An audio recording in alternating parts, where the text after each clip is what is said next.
pagi teman-teman semua. Selamat pagi semua. Perspicere kembali mengudara lagi. Kali ini kita akan berdiskusi soal buku dari salah satu seorang filsuf dengan judul Is There God? Apakah Tuhan ada? Buku tersebut ditulis oleh Kenneth Pearce, seorang filsuf dari James Madison University, dan juga oleh Graham Oppy di Monash University. Kali ini saya nggak sendirian, saya juga bersama salah seorang kawan saya yang juga hampir selalu hadir setiap kali kita streaming, yaitu Angga Villa. Halo, Angga. Halo. Oi. Jadi kali ini kami akan berdua untuk mewawancara Kenneth Pearce.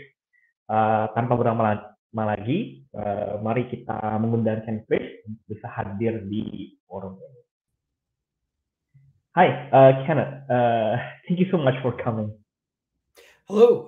Thanks for inviting me. Yeah. So,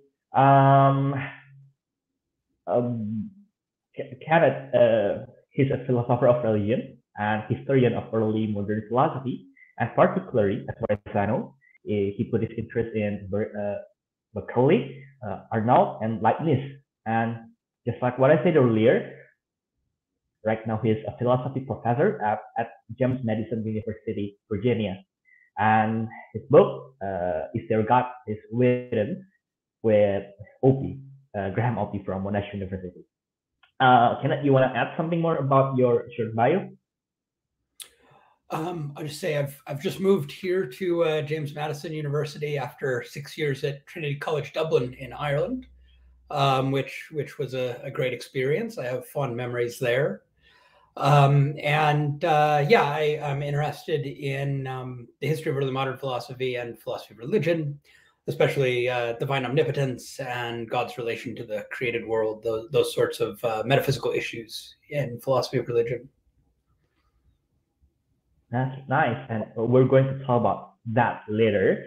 So before we start, let me share a bit of introduction. What is this thing, Perspicere?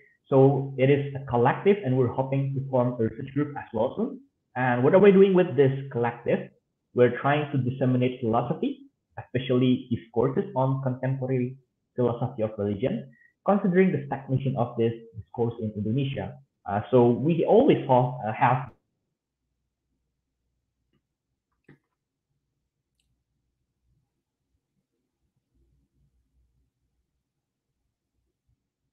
I think Sam is like having connection problems. Let me text him. Can you hear? Yes, you're back. Yeah. So so we hope that people will be exposed to the latest discourse through this collective. So yeah, that's short intros about who we are. Kenneth and Angga, maybe before we start to talk about your book, let's talk a bit about your background in philosophy.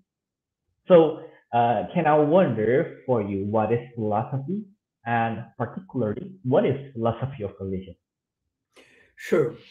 So, philosophy is a very broad concept, and a lot of people use the term in different ways. I'm not into boundary policing and telling other people that something isn't philosophy. But what I mean by it, the thing that I think that I do and try to teach my students to do, is the use of logic in the critical examination of our most deeply held beliefs and assumptions. And what I mean by logic is the attempt to make explicit the rules that distinguish good reasoning from bad reasoning. So we're trying to figure out what are the rules of good reasoning, and then we're trying to use those rules to examine our own beliefs with a critical eye and think about whether we ought to change them.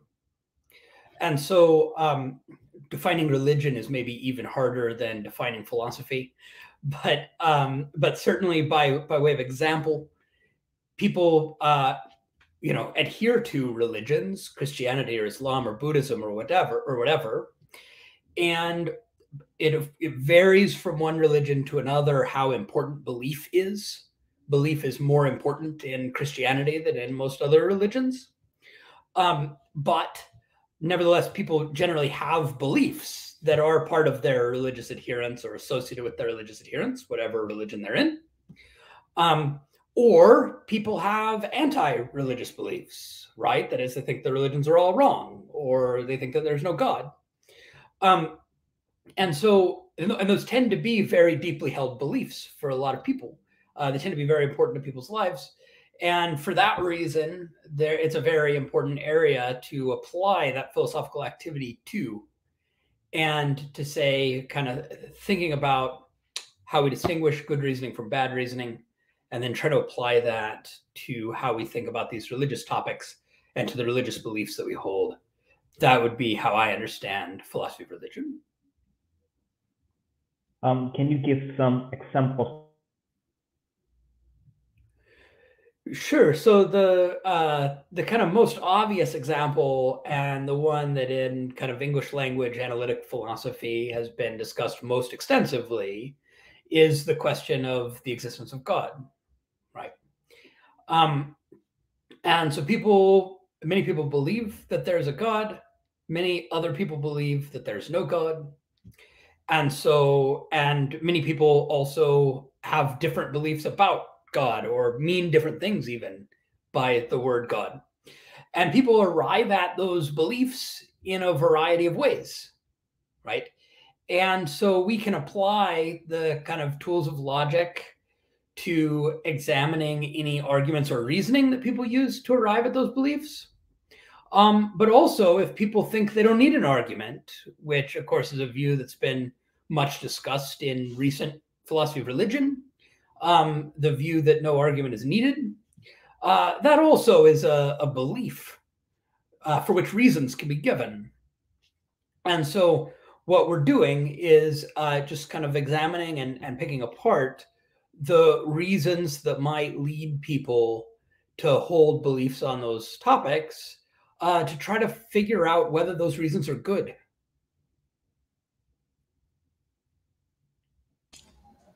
All right. But I wonder what you decided to pursue your career as a philosopher and even become a scholar. I mean, like, why not a theologian if you're talking about God and religion? Yeah. So I guess in terms of my kind of initially developing an interest in philosophy, there were kind of two things.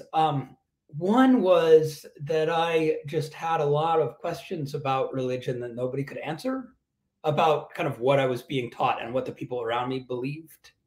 And after a while, I figured out that it wasn't just nobody in my little church in my little town could answer my questions, but that like nobody could answer my questions. And so it seemed like just like there's a lot more inquiry, a lot more intellectual work to be done. And even though there aren't definitive answers, it turns out that a lot of really smart people have thought really hard about it and had a lot of interesting things to say. So that's kind of the one angle. My other kind of path into philosophy is just that I read a lot of science fiction as a kid. And so I was always kind of obsessed with wild what if questions, and philosophy is a good place to do that. When I went to university, I was thinking, I studied computer science and philosophy. And I was thinking very practically that computer science sounded like a career and philosophy sounded like a hobby. But at some point, it started looking like somebody might pay me to do philosophy all day. So that's kind of the story. Yeah. So it's more like something that started as a hobby, then you become a professional at it and getting paid for what you like. Yeah, absolutely. Absolutely. Yeah. Wow. Nice to hear about it. And we also hope that we could do those kind of things later in the future. Right, Angus? Okay. So, Kenneth, let's start talking about your book. And before we go into the book deeply, so when I'm reading this book, and it's also mentioned explicitly in your book, you're trying to define this view of classical theism, right? So classical theism. I wonder, when there are actually many forms of theism nowadays, why did you choose to define classical theism? And of course, we know some philosophers who no longer prefer classical theism.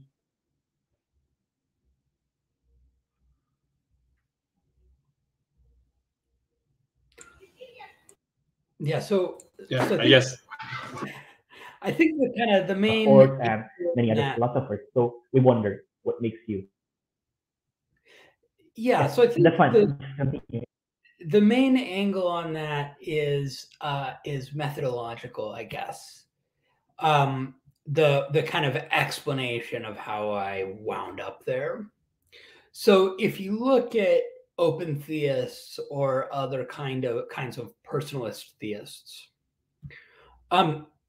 who they really emphasize God as a person and make God more like us than the classical tradition does. Those people tend to start from and put a really heavy emphasis on the kind of stories or concepts or interactions that you find in religious traditions. So a lot of like Bill Hasker is an evangelical. He's very much kind of coming from a high view of the Bible. And he's thinking like we just have to take our concept of God from the stories about God that we find in the Bible and kind of do our philosophy from there. He's not totally averse to kind of reinterpreting some Bible verses in light of philosophy, right? But that's kind of the approach that he's going to take. And I have some sympathy with that approach. I mean, I'm also a Christian who takes the Bible seriously, but I have worries about the epistemological foundations and about how to justify this kind of view. I kind of think that you have to regard the existence of God as at least pretty plausible before you're likely to take the Bible or Christianity seriously. And I also kind of think that you, in terms of kind of religious experience, which is something I talk about in the book, if you're going to believe in God based on your own experience, you have to think that the notion of God is plausible enough that you shouldn't think you're hallucinating. Right? Because if you see a pink elephant, you're going to think you're hallucinating. And so you have to kind of think that God is not a pink elephant in order for religious experience. And so because of those kind of epistemological concerns, I tend to see the metaphysical or philosophical approach to God and the religious or biblical approach to God as in more of a dialogue and less like one is the starting point and the other comes after. And that's consistent with how the classical tradition has approached this, that they have a kind of strong metaphysical view of God that's based on metaphysical arguments, and they're trying to put that together with a religious conception in Judaism or Christianity or Islam. And so methodologically, it's I'm very amenable to that. Now, I should note, when I say classical theism, I'm talking about a tradition and an approach, and not about a very specific thesis. So, like, I don't accept a version of divine simplicity that's as strong as Ibn Sina or Thomas Aquinas, which some people treat as part of the definition of classical theism. But what I mean is there's these certain kinds of metaphysical arguments that are inherited from the Greek tradition, like the argument from contingency that I discuss in the book, and that those are kind of, as it were, where the philosophical or metaphysical conception of God comes from. And we can then kind of harmonize that with the religious conception of God somehow.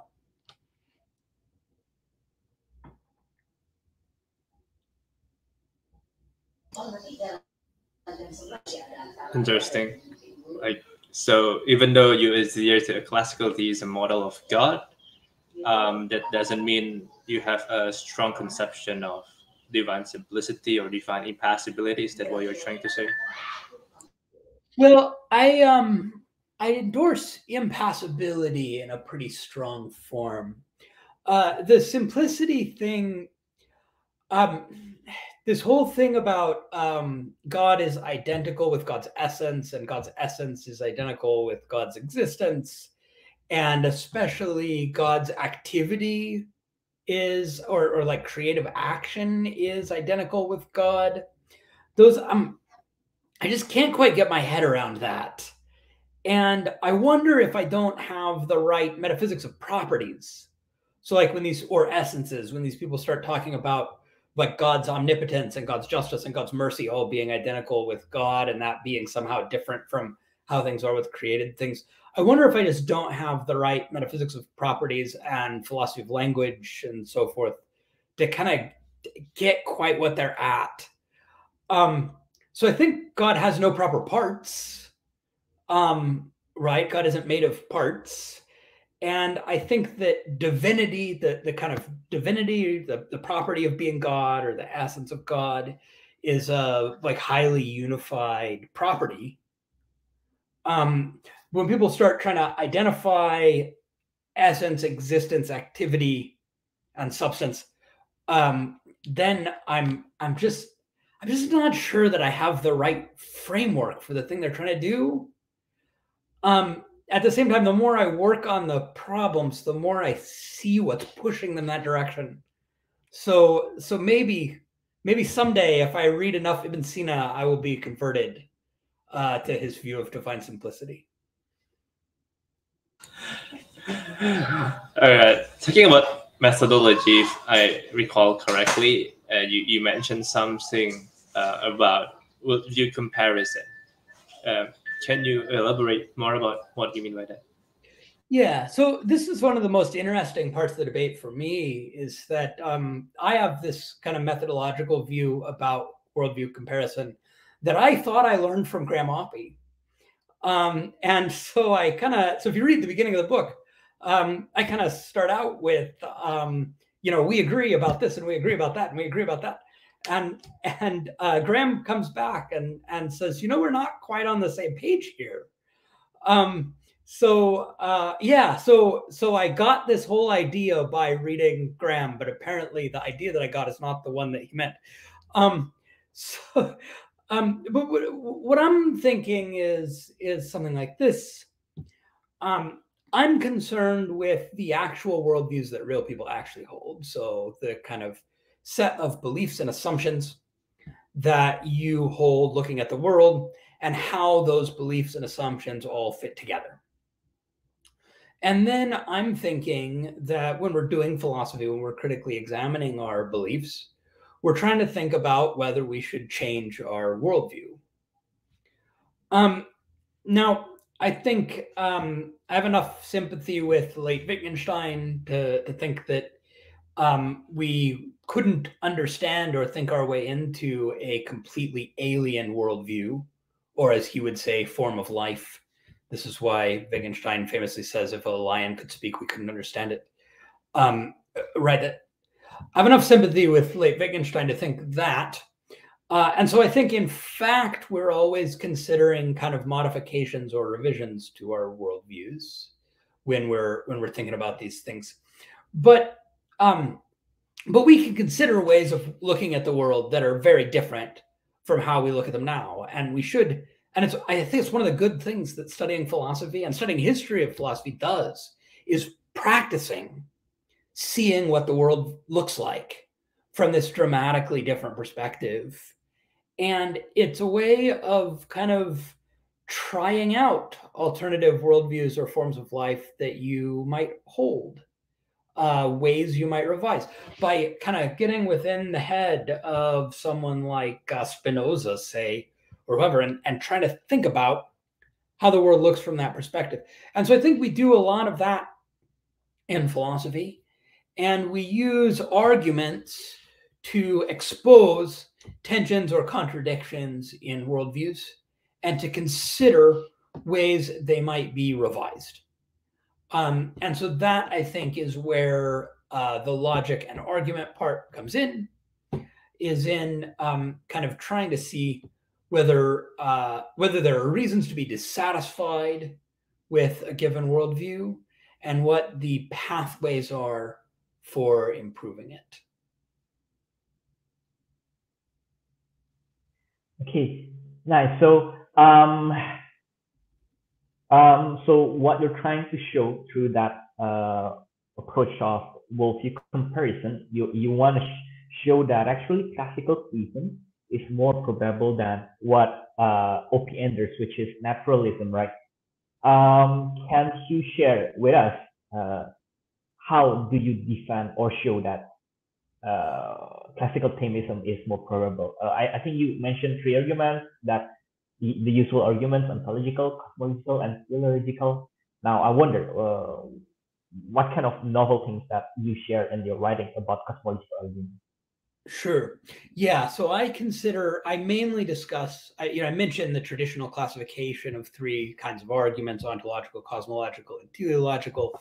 I say a little bit about each of them, but what I really develop is a cosmological argument and an argument from religious experience. My cosmological argument is a version of the argument from contingency, which means that it begins from the question, why is there something rather than nothing? So this is different than some other cosmological arguments, the first cause or kalam argument that would ask, like, why did the universe begin? The argument from contingency doesn't have to assume that the universe has a beginning, right? It's asking, why is there a universe at all? And that, I think, would still be a sensible question, even if the universe had no beginning. So the question is, why is there a universe at all? And my way of spelling that out is to talk about what I call history with a capital H, which is the complete sequence of causes and effects, past, present, and future. So the total causal history of the universe. And the question is, why? So that's a big event. A causes B, B causes C, and so on. And the question is, why is that event occurring? And what I try to argue is that classical theism can provide a certain sort of explanation, a grounding explanation for that sequence. And naturalism is not well positioned to provide any explanation of it. Now, by naturalism, we're here kind of understanding a view on which metaphysics shouldn't be going beyond science. So this isn't trying to show that theism is superior to every possible worldview. It's also not trying to show that classical theism is superior to other theisms. Right? What it's trying to show is that if you want to explain history, you're going to have to go beyond science somehow. And classical theism is one kind of attractive way of doing that. So that's what my cosmological argument is meant to show.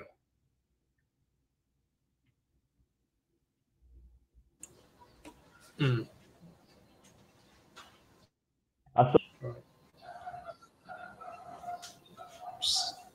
Yeah, Sam, do you want to respond to that?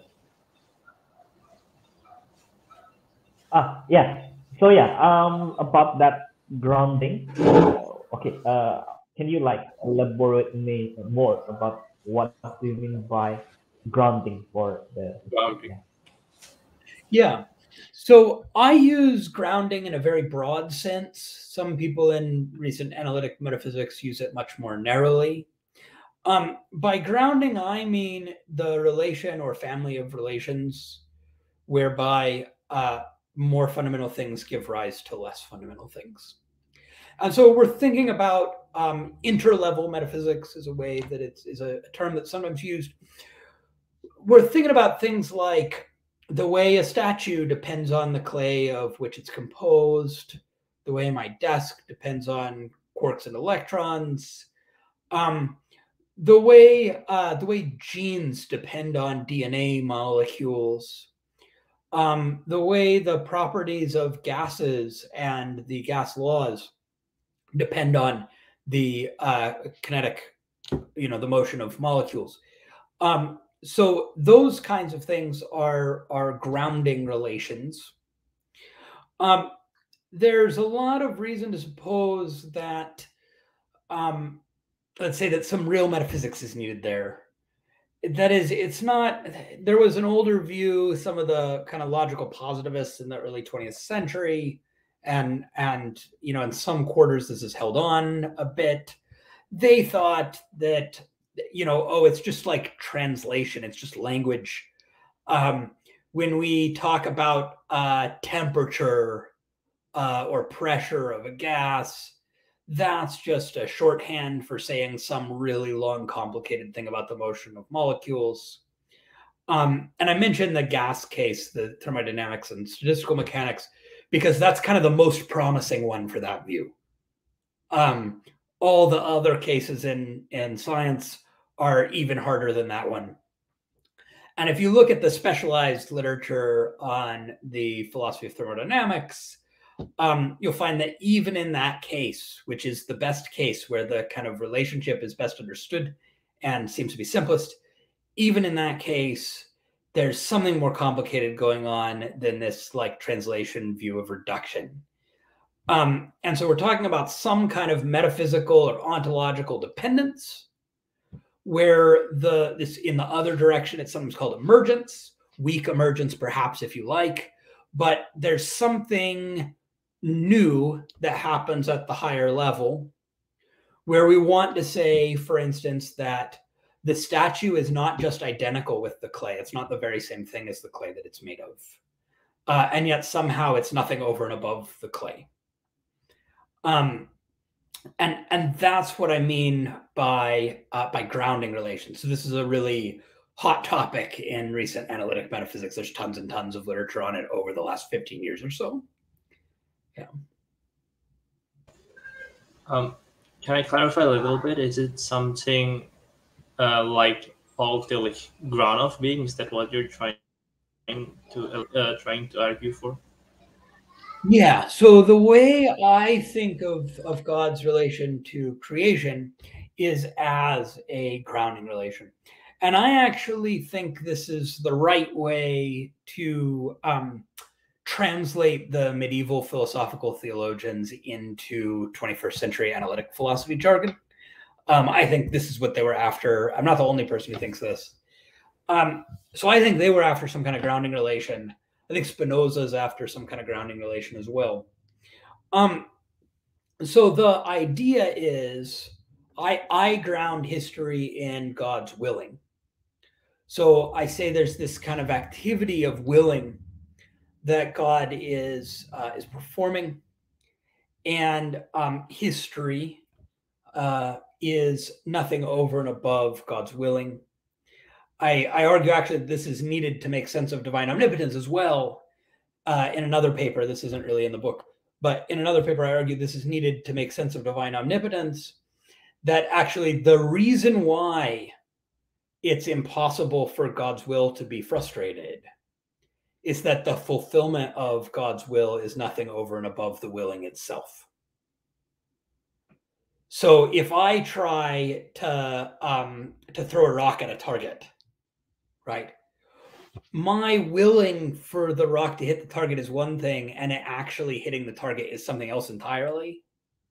And that's why there are so many ways I can fail. But in the case of God, we should understand that the fulfillment of God's willing is actually nothing over and above the willing itself. My favorite comparison for how to understand this relation is to a dance. So a waltz, for instance, continues existing as long as the dancers continue performing the motions. By performing the motions prescribed in the dance, they, as it were, hold the dance in being. They sustain it. It's not just that they set it going like kicking a rock down a hill and then it keeps going without them, right? They hold it in being by continuing to perform the motions. And so my view is that in the same way, God's activity God's willing, holds the whole universe in being constitutively, right? By being, the ground of the universe, the metaphysical foundation of it.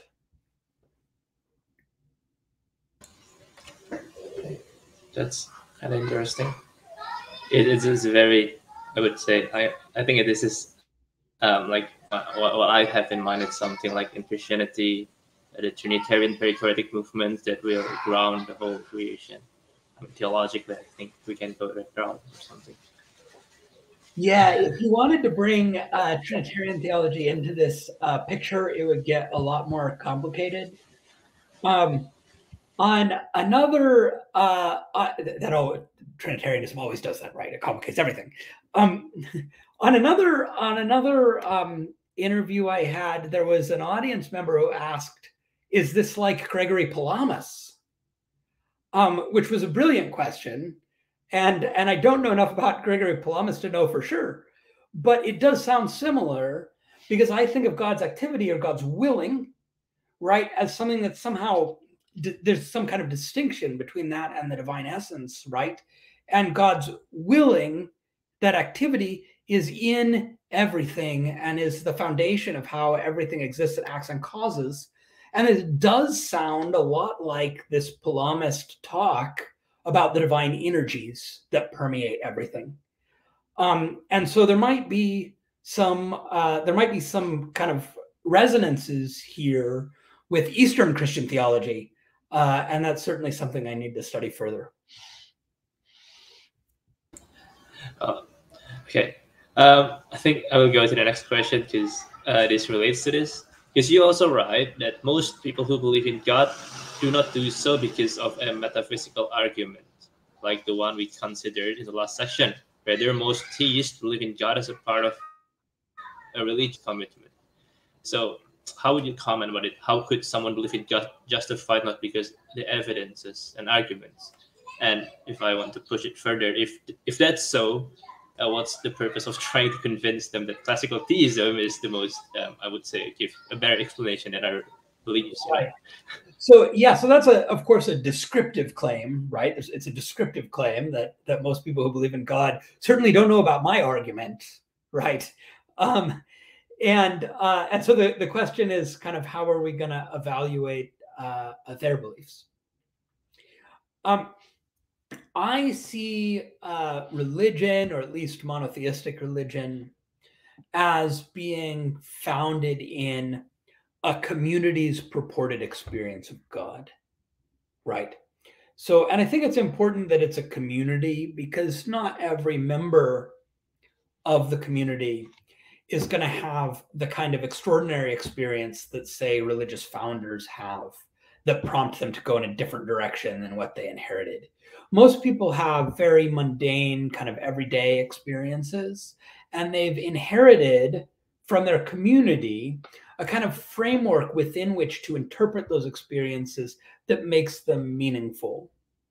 And so, so if you have inherited this kind of Christian framework, then you eat the bread and drink the wine, and you are, and you understand that, you interpret that as being united with Christ, together with the church, and there's a certain way that it has a kind of meaning for you. The meaning that you imposed on it is based on what you've inherited from others, right? You have your own experience, and it might be a deep and profound experience that is unlike other experiences of eating and drinking. I hope it is, right? And it's in this ritual context that leads you to interpret it in a certain way. But that whole interpretation, the ritual context, the practice, it's been inherited from other people who probably had religious experiences rather more exciting than yours. Including, in the example, like people who were with Jesus in the upper room, and their kind of acquaintance with Jesus as a human person led them to look at the world and God and the scriptures that they had inherited from their community in a completely different way that they never would have before, right? And so that kind of sets the community on its trajectory the way that the experience of Jesus makes his original disciples understand everything differently and pass that down to us. So that's how kind of people within a religious community end up with these beliefs based on these mundane experiences. And that's fine until somebody challenges you, right? Because the problem is that all of those experiences are really easy to explain away, right? It's really easy. Like naturalism is a really impressive worldview because science is great and it explains lots of stuff. And in particular, it can explain religious experience, right?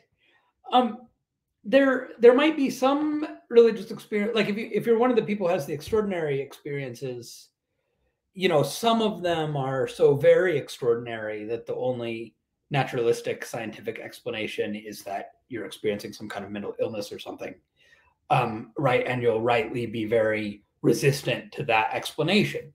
But most of us don't have those kinds of experiences, right? We have experiences that can be explained in very straightforward ways by biases of education and upbringing, by cognitive biases that are built into the human mind that kind of cognitive science and evolutionary psychology have very nice stories about, and so on. And so, so naturalism is a really attractive worldview that provides an explanation of why you're going wrong.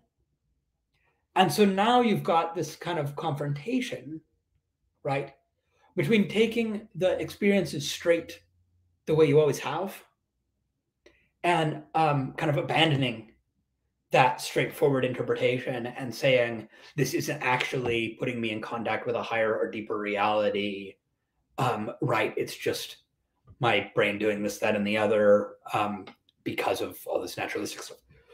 Okay, so now we have a new problem, right? That we didn't have before.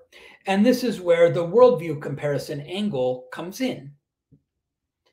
I maintain that the reason that if I see a pink elephant in my living room, I will immediately conclude I'm hallucinating, right? Is just that, like, every plausible view of the world I know makes it more likely that I'm hallucinating than that there's actually a pink elephant in my living room, right? That's like, there just isn't any plausible view of the world that makes it reasonable that there's really a pink elephant. I know people hallucinate sometimes, right? Even if I haven't been taking any drugs or anything, even if there's no reason to think that I'd be hallucinating now, that's how I'm going to read that situation. And so now what the theist needs, right, is a kind of view of the world that can hold its own against naturalism, that's also kind of a plausible total picture or worldview that allows for those experiences not to be hallucinatory. And I think if the theists can do that, then they come out ahead, because we should be like, these hallucinations should be kind of a last ditch, right? We don't want to draw that conclusion unless forced. We need to trust our senses kind of as much as we can. So that's why if we can come up with a worldview that's plausible, that's well developed, that can hold its own against naturalism, that allows those experiences not to be hallucinatory, then we should prefer that view. And that's where we're going to need the classical theist picture and the argument from contingency and so on, once we start seeing naturalism as an alternative to the theistic view that we've been assuming so far. Yeah. And if I want to refer to your book, and you also use Freudian religious epistemology, right, to explain that actually what workings on your head is not hallucination. Yeah, the Redian religious epistemology. Yeah. So Right. So Thomas Reid was an 18th century Scottish philosopher who's had a big influence on the philosophy of perception and epistemology, and especially religious epistemology. But the basic idea that I call Reidian is it's just a contrast between Reid and Descartes. So Descartes, he thinks, he famously says, look, I had all these false beliefs, right, when I was a child that I inherited, and many of them have been unmasked. I see there are these mistakes. And so it turns out that kind of trusting those beliefs is not a reliable method. And that includes my senses, because sometimes there are illusions or hallucinations, so that's not good. And so what I really have to do is just throw everything out and start over from scratch, right? Not going to trust any tradition or testimony or sensory experience, pure reason, starting from nothing, and we're going to prove everything. So it doesn't work, right? So he's got this whole argument, and people still read and study it today. I teach it to students all the time, but you just, and in particular, unfortunately, it's the arguments for the existence of God. It's the place where the whole thing falls apart. So the Descartes picture does not work. So what's the alternative if we can't do that? Well, what Reid says is, look, it's just not possible to throw out all of our prior beliefs and assumptions. It's not possible to distrust our faculties. And in fact, it's a mistake.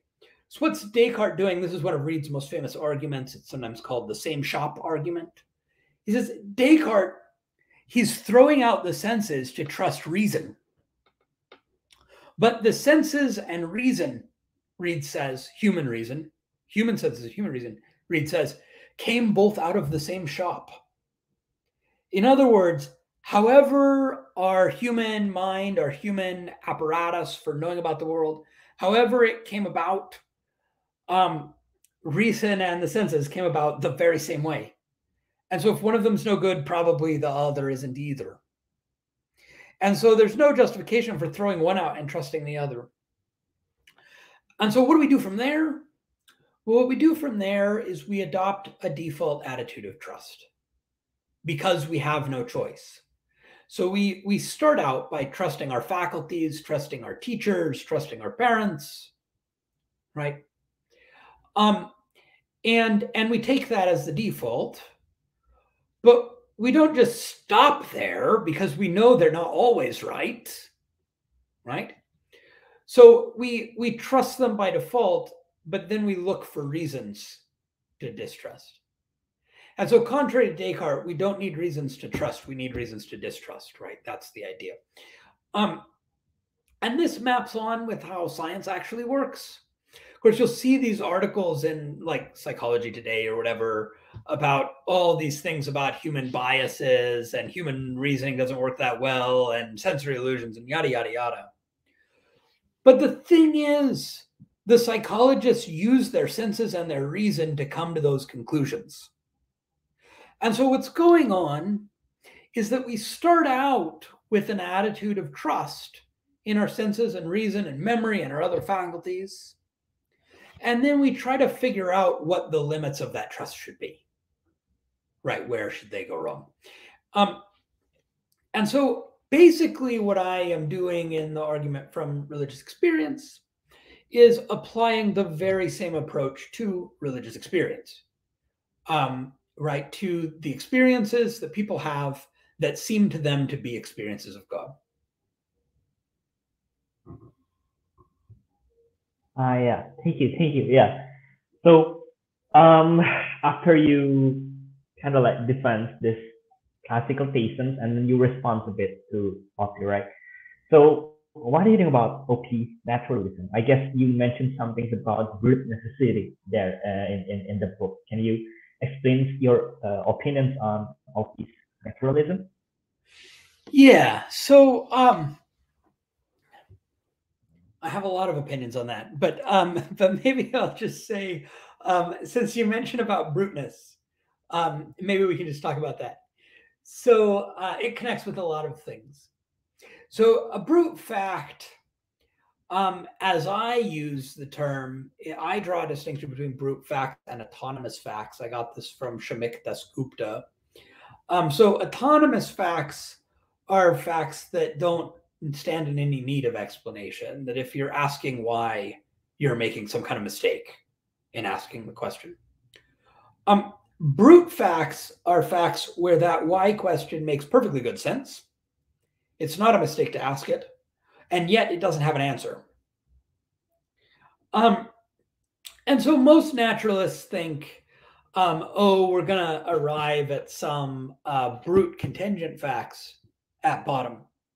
Like the fact about kind of the initial configuration of the universe or the constants of nature or maybe the laws are going to be brute facts. You know, they could be otherwise. They just are what they are. There's no further explanation. And they're going to think of science as trying to get us to kind of as few of those as possible. Right? We'll get some tiny number of laws and boundary conditions, and it'll all be very simple and everything will derive from it. But we're still going to have some bruteness at the end of the day. Now, Graham doesn't think that. He thinks the naturalists can do without brute contingent facts altogether. But the reason he thinks this is he takes some initial segment of history to be necessary. And in Graham's view, if a fact is necessary, then you can explain it by pointing out that it's necessary. So why is it that 2 + 2 = 4? Because it's necessary that 2 + 2 = 4. But if you further ask, why is it necessary that 2 + 2 = 4? According to him, there is no explanation of that fact at all. Now, this is really bad. It's really, really bad in multiple ways. One way it's bad is that it's just like ignoring how the practice of mathematical research works. That mathematicians think some proofs explain things and other proofs don't. And they look at mathematical facts and wonder why they're true. And I think those mathematicians know what they're doing when they do that, right? That they're asking good questions when they wonder why those things are true. And I don't think Graham has an adequate explanation of that. But the other reason is that, in Worldview Comparison, on Graham's own account, we're supposed to be favoring views that explain more of the agreed upon data. And on Graham's view, none of these kind of necessities are explained. And I actually think brute necessities are worse than brute contingencies, right? That is, it'd be weird if it was brute, if there was no explanation of why all the planets circle the sun in the same direction. None of them circle backward, even though Newton's laws allow it. Yeah, there is an explanation of that. It has to do with the kind of how solar systems form, right? Why they all. It'd be weird if there was no explanation, if that was brute. It'd be even weirder if it was metaphysically necessary and brute. Right.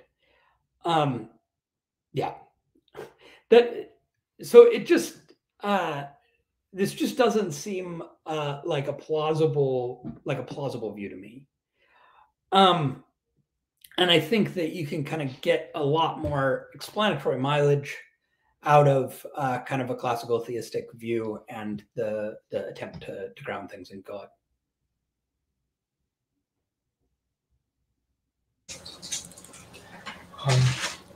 Thank you. It makes me kind of think. I think before I go, I think this is related to the next question. So as you said, what you're aiming to do with this method of the worldview comparison is to figure out which worldview that could give the best explanation for maybe the reality. That's how I understand it at this point. And you point out that in the case of naturalism, there are things that the brute realities that can't be explained and accepted as such. Maybe if I could put it. On the other hand, I think you would admit, as a classical theist, as theists in general, that theists don't really explain as suchness, but only not figuring out that God is a reality that can be proven, but it's more like creating a system in the tradition that approve at the existence of God in as such that can give better explanations, right? So it's more like than a choice whether you want to believe in a God that can't actually be proven but can give the best explanations possible in that system. In that regard, is that what you're trying to say? But if that's so, I think I want to come to a more personal question for you personally. Then what makes you to choose to believe in God? Sure. Yeah, so that's right. I think there's always a balancing in worldview comparison, right? You're balancing, I make use of some conceptual metaphysical machinery that Graham doesn't need in order to reduce bruteness. I posit I posit the existence of God, which is kind of an addition, as it were, to the furniture of the universe. It is a more fundamental level at which things are explained and unified. So that's a nice feature. But there's always these kind of trade-offs. And so so you make some judgment, right, about how you think the balance goes. And one of the things I think tends to be important here, and this is one of the reasons why the argument from religious experience I think is so significant, is coming back again to trust, right? That is your trust in yourself and in your own experience, and what kind of community around you put your trust in terms of what they are telling you about their experience.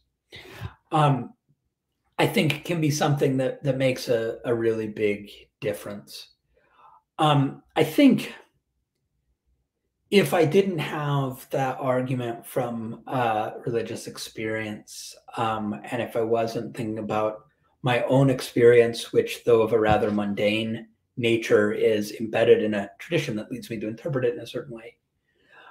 If I didn't have the kind of religious angle, and I was looking just at the metaphysics, I think I'd still find, as far as I can imagine myself into that angle, right? I think I'd still find certain parts of this argument attractive. And that might lead you to Spinozism or something, right? And there are people who defend that view today.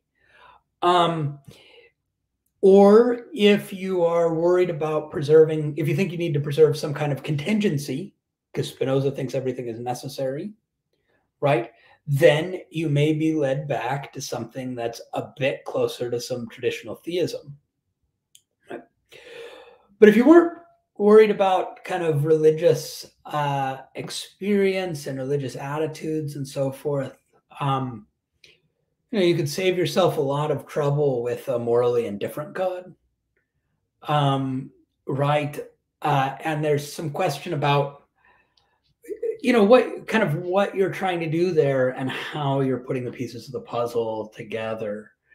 And so it's definitely religious experience and testimony thereof, interpretation of religious experience, that I guess I would say is responsible for keeping me close to the traditional notion.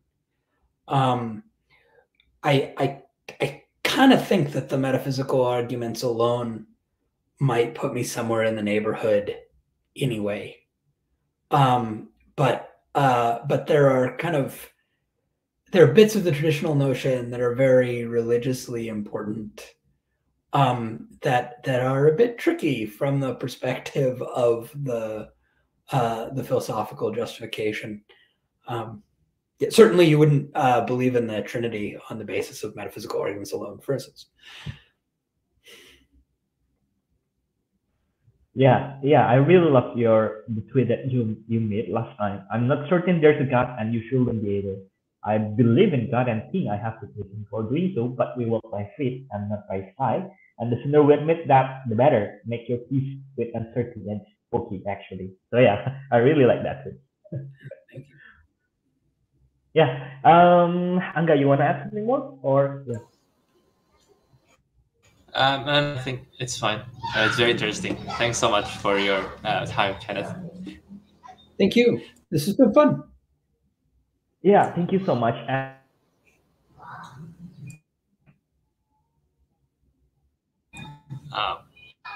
I think Sam is breaking up. We should wait a bit for him. Okay. It's very interesting the way you put it. Like, teman-teman, terima kasih sudah hadir. This way. Yeah, you're back, Sam. You can. I think you can.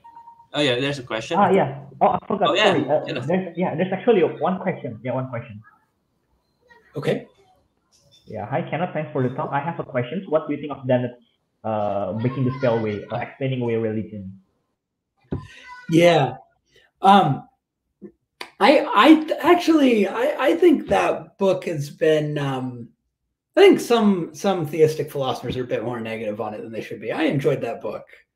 I do think I really appreciated this piece though, where Dennett compares his own attitude to religious experience to tone deafness, right? Where he says like, I'm a lover of music, but some people are tone deaf and they just can't get it.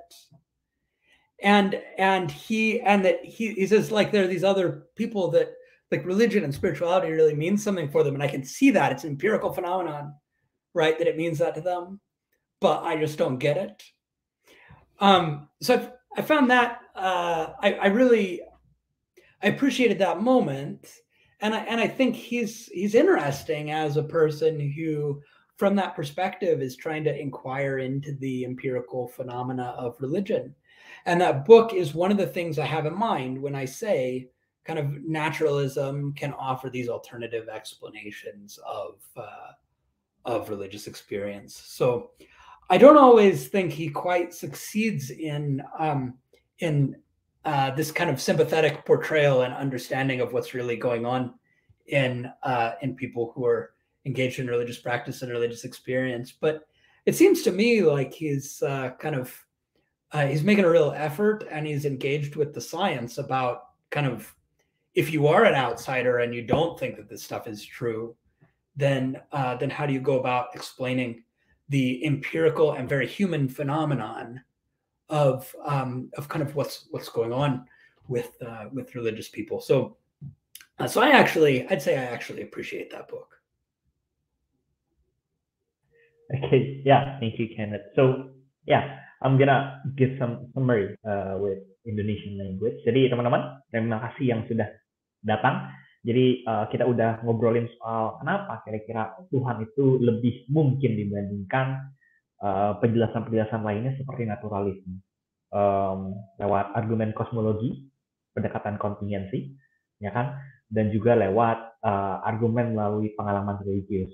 Dan juga pendapat Kenneth lewat terhadap Oppy itu salah satu isu yang di highlight itu adalah brute necessity atau keniscayaan brute kasar gitu. Nah, itu nanti teman-teman kalau tertarik boleh cari bukunya Is There God? Debat, itu penerbitnya Routledge, dan kalian bisa beli e-booknya kalau kalian mau beli e-booknya, dan tentu bisa kalian cari di tempat-tempat tertentu lainnya.